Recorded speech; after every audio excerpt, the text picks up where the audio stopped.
Doctor সাহেব, আমার মার শরীর খুব খারাপ, আপনি তাড়াতাড়ি চলুন, আপনি চলুন, আমি আসতেছি। ঠিক আছে মা, তোমার কিছু হবে না, ডক্টর এখনই আসবে। বেটা, মা, মা।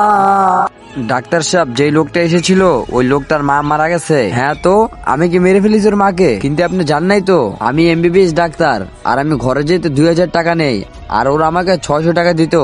তাই আমি কোনো গরিবের ঘরে যাই না। কে জানে, গরিব লোকটা তো আপনার কাজে আসতে পারে। আরে ও তো গরিব, আমার কিসের কাজে আসবে?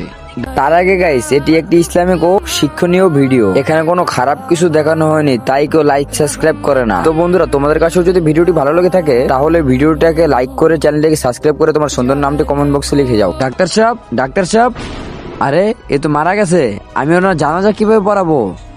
ভাই, ওই ডাক্তার সাহেব মারা গেছে, ওনার জানাজা পড়াতে হবে, আপনি তো আসুন। আমি যাব না, ডক্টর তো আমার কোনো কাজে আসে নাই, আপনি চলুন ভাই। যা যা, দাঁড়াও, আমি যাব, কিন্তু আপনি তো ওই লোকটা। হ্যাঁ, আমার মা মারা গেছে, কিন্তু ডক্টর আর আসেনি, কিন্তু আমি তারপরও ডক্টরের জানাজা যাব। কে জানে, গরিব লোকটা তো আপনার কাজে আসতে পারে। একজন বলেছিল গরিবরাও ভালোবাসতে জানে।